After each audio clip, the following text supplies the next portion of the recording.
안녕하세요. 책 읽어주는 남자 채널 북스입니다.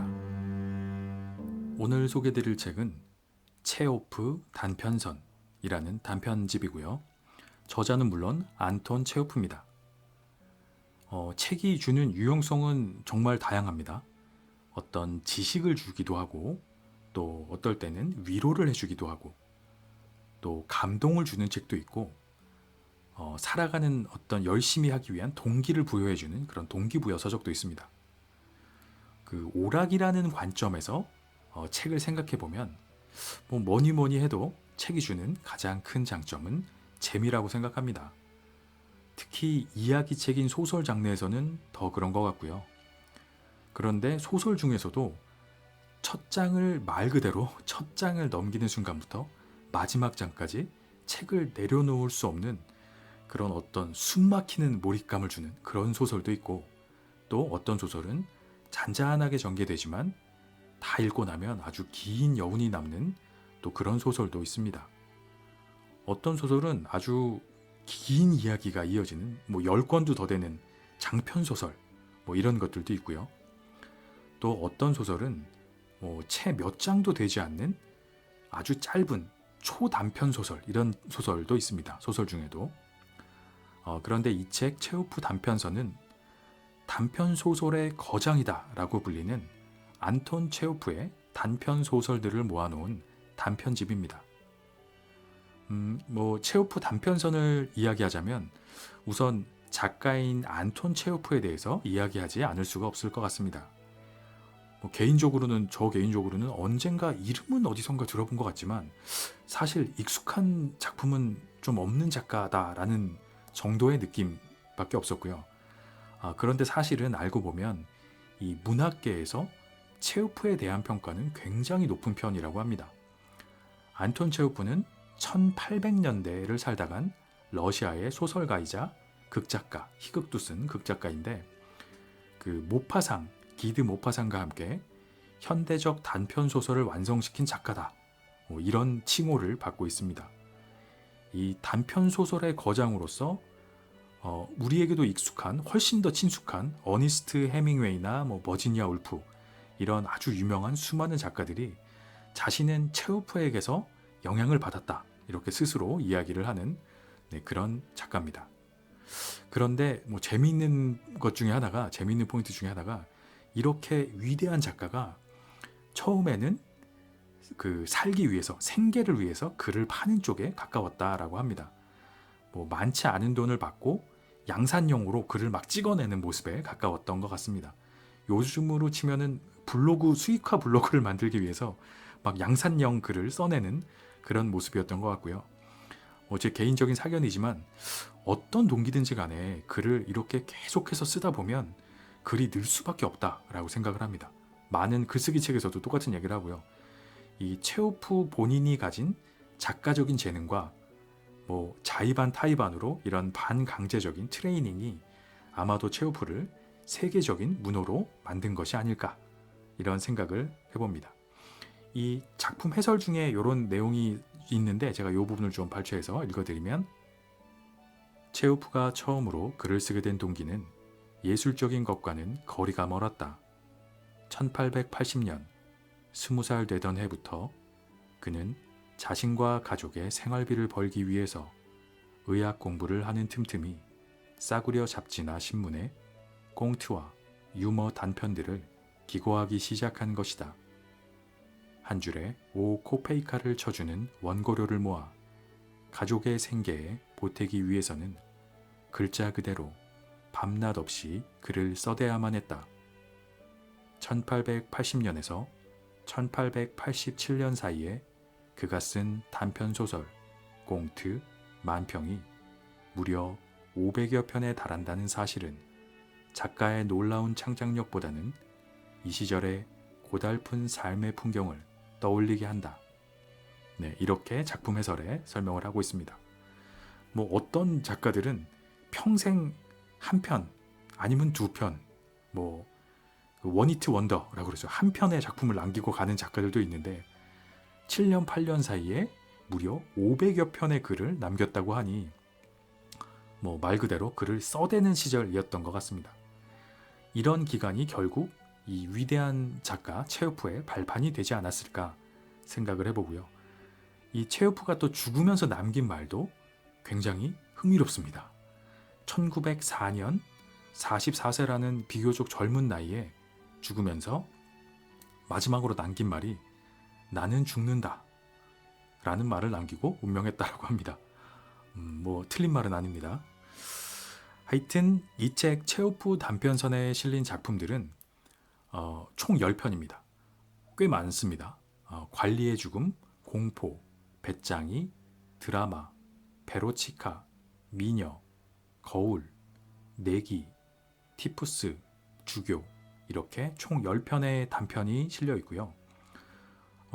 이 체호프의 작품을 제가 사실 거의 처음 접한 거라 체호프의 작품 성향이 그런 건지는 모르겠지만 이 10편의 내용이 거의 대부분 하나같이 그다지 극적인 사건이나 반전이 없는 그런 이야기들입니다. 어떤 작품은 끝까지 다 읽고 나도 그냥 이렇게 그냥 끝나나 싶을 정도로 밋밋한 이야기도 있고요. 조금 이따가 이제 제가 한 편을 읽어드릴 텐데 관리의 죽음이라는 단편을 읽어드릴 텐데 그 이야기는 거의 유머에 가까운 이런 가벼운 이야기도 있습니다. 또 내기라는 단편은 아주 철학적인 내용을 담고 있는 그런 이야기도 있고요. 어쩌면은 너무 자극적인 요즘 이야기에 익숙해서 그런 건지도 모르겠다 이런 생각을 했는데 비유를 하자면 막 아주 인공적이고 자극적인 요즘 불닭볶음면 이런 거 있잖아요. 이런데 입맛이 길들여진 사람이 아주 슴슴한 평양냉면이나 건강식을 먹으면 이건 무슨 맛이지? 라고 생각을 했다가 나중에는 자꾸 그 맛이 생각나서 또 찾게 되는 그런 느낌이 아닐까 이런 비유가 저는 떠올랐고요. 체호프의 이런 단편들을 다 읽고 나면 처음에는 다소 좀 의아한 결말이라는 생각이 들기도 하는데 가만히 다시 생각해보면 스스로 참 많은 생각을 하게 하는 그런 좋은 이야기들이다라고 소개를 드리겠습니다. 이게 아마 체호프 단편의 매력이 아닐까 이런 생각을 했고요. 여기 실려있는 10편의 단편 중에 개인적으로 인상적인 작품 중에 하나를 들자면 티푸스라는 작품이 있는데 병 이름이죠. 병에 걸린 한 젊은이가 병을 극복하고 다시 자신의 삶으로 돌아오는 짧은 이야기입니다. 이 사실 내용 자체는 그렇게 별로 대단할 게 없습니다. 이 내용이 다니까. 근데 가장 그나마 극적인 사건이라면 이 발진 티푸스에 걸린 주인공이 병에서 회복하는 동안에 이 병에 누이가 전염돼서 죽는 일이 일어난다. 이런 정도가 가장 극적인 사건이죠. 그런데 여기서 흥미로운 부분은 이런 충격적인 소식을 들었지만 주인공은 자신이 죽을 병에 걸렸다가 나아가고 있다라는 그 기쁨 때문에 순간적으로 누이가 죽은 슬픔을 잊게 됩니다. 자신이 더 중요한 거죠. 자신이 나아가는 게. 인간의 행복이란 것이 이렇게 상대적인 것이고 인간은 어쩔 수 없이 이기적이고 자기 중심적인 존재가 아닌가 이런 생각을 하게 하는 그런 대목이었습니다. 그 부분을 조금 발췌해서 제가 부분 읽어드리면 아주 짧게 읽어드리면 이렇습니다. 너에게서 티푸스가 전염됐어. 그래서 죽었단다. 장례를 치른 지 3일째야. 이 무시무시한 뜻밖의 소식은 클리모프의 의식 속으로 온전하게 전달되었지만 그것이 아무리 무섭고 강력한 것일지라도 회복기에 중이를 가득 채우고 있는 동물적인 기쁨을 이기지는 못했다. 그는 울며 웃었고 이내 먹을 것을 주지 않는다고 투정하기 시작했다. 이런 부분입니다. 나중에 누이가 죽고 나서 장례를 치르고 3일이 지난 후에야 주인공에게 그 누이가 죽었다는 소식을 전해주는 겁니다. 왜냐하면 주인공도 그 아픈 상태이기 때문에 중간에 그 얘기를 못하고 너한테서 옮아서 네 누이가 죽었어 얘기를 못하고 나중에 이제 거의 다 나았다라고 생각할 때쯤 전해주는데 너무 슬프지만 자신은 죽을 병에서 살아왔다는 그 기쁨이 더 커서 그 슬픔을 잠시 잊어버리고 나중에는 배가 고프다고 투정을 부리는 거죠. 그 자기 배가 고픈 게 더 큰 겁니다. 자신한테는. 뭐 인간이란 게 이런 존재가 아닌가. 네, 이런 생각을 해보게 되는 부분이었고요. 뭐 이렇게 평양냉면처럼 아주 슴슴하지만 뒷맛이 깊은 여운이 남는 그런 작품들이다. 이렇게 소개를 드릴 수 있을 것 같습니다. 한 편 한 편의 길이도 그렇게 길지 않아서 또 천천히 그리고 좀 쉽게 여유롭게 읽어보시기를 추천드리는 책이고요. 세계적으로 이름이 남는 대문호의 작품들은 명백하게 그럴 만한 이유가 있다. 이런 생각을 하게 하는 책이었습니다. 잠시 후에 그 아까 말씀드린 그 단편, 짧은 단편 하나를 읽어드릴 텐데 한번 들어보시고 이런 분위기구나 한번 느껴보셨으면 좋겠습니다. 체호프 단편선 안톤 체호프 관리의 죽음.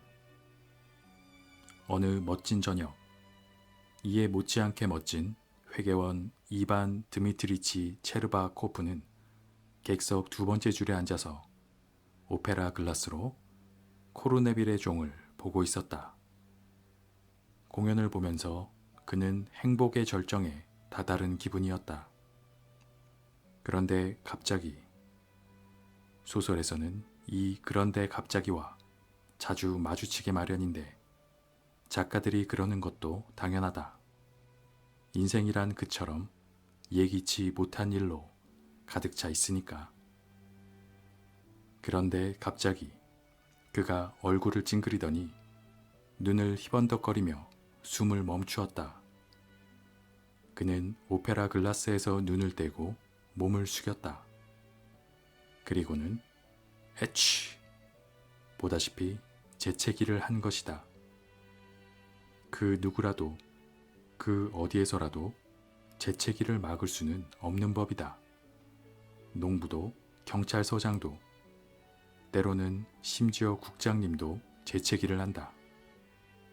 누구나 재채기를 한다. 체르바코프는 조금도 당황하지 않고 손수건으로 얼굴을 훔친 다음 예절 바른 사람답게 주위를 둘러보았다. 재채기 때문에 남에게 폐를 끼친 건 아닐까? 헌데 저런 당황스런 일이 생기고 말았다. 그는 앞에 첫 번째 줄에 앉아있던 노인이 자신의 대머리와 목을 장갑으로 열심히 닦으며 뭐라 투덜거리는 것을 보았다. 체르바코프는 그 노인이 운수성에 근무하는 브라잘로프 장군이라는 것을 알아보았다. 저분에게 침이 튀었어. 체르바코프는 생각했다.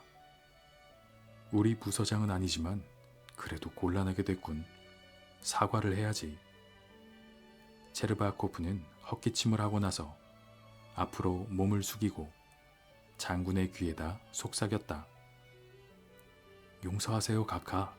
제가 침을 튀겼군요. 본의가 아니었습니다만. 괜찮아요, 괜찮아. 제발 용서하십시오. 저는 그저 저도 모르게. 앉으세요, 제발. 공연 좀 봅시다. 체르바코프는 머쓱해서 바보 같은 미소를 짓고 다시 무대 쪽을 보았다.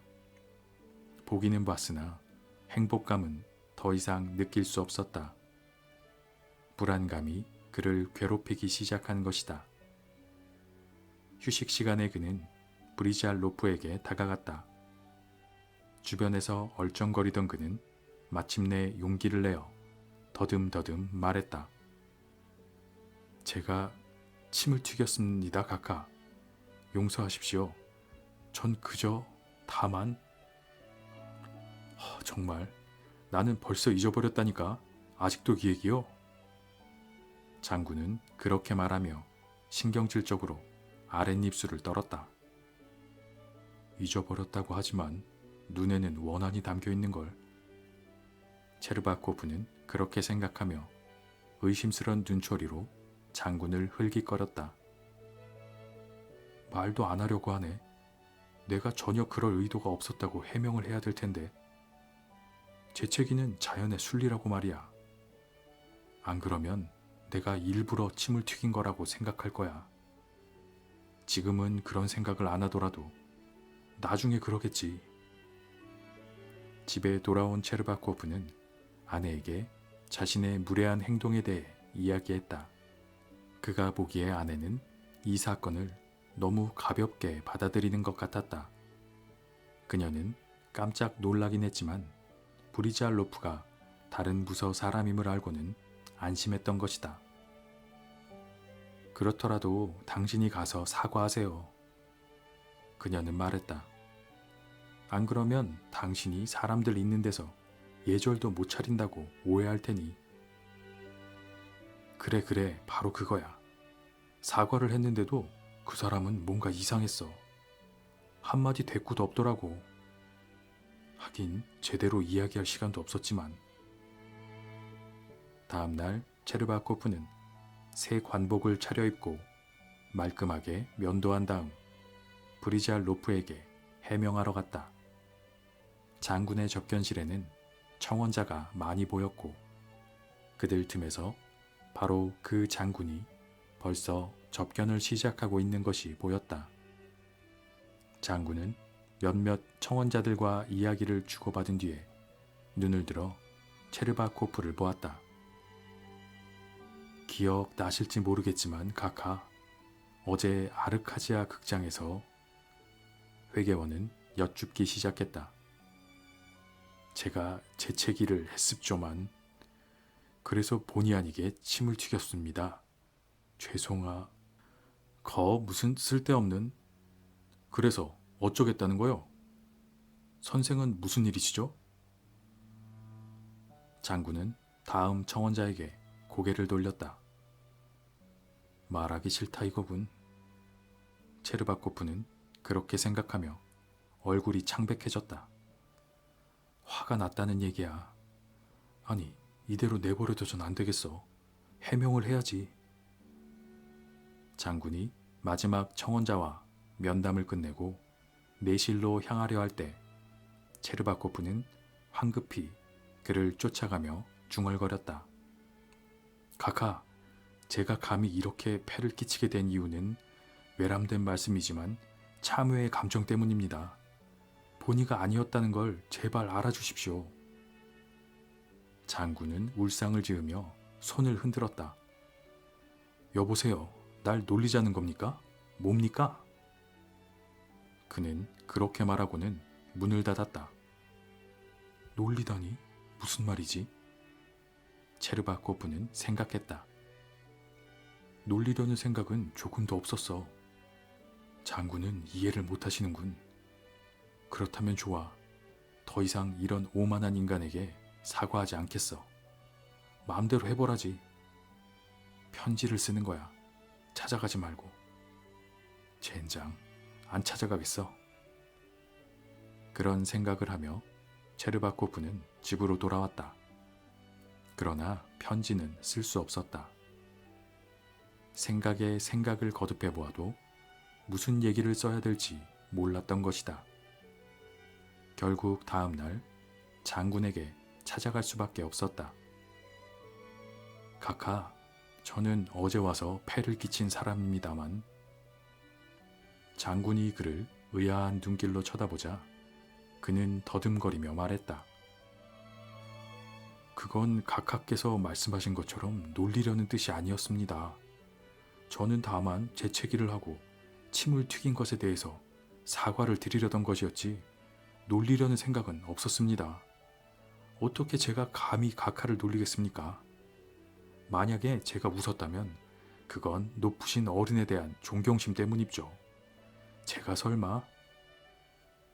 꺼져! 장군은 얼굴이 파랗게 질려서 부들부들 떨며 소리를 질렀다. 뭐라고요? 체르바코프는 두려움에 질려서 속삭이듯 물었다. 꺼지라니까. 장군이 발을 구르며 되풀이 말했다.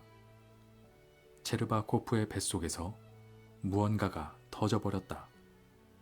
아무것도 보이지 않고 아무것도 들리지 않는 상태로 그는 문을 향해 뒷걸음질 쳤다. 그리고 흐느적 밖으로 걸어 나갔다. 기계적으로 걸음을 옮기며 집에 돌아온 그는 관복을 벗지도 않은 채로 소파에 누웠다. 그리고 죽었다. 1883년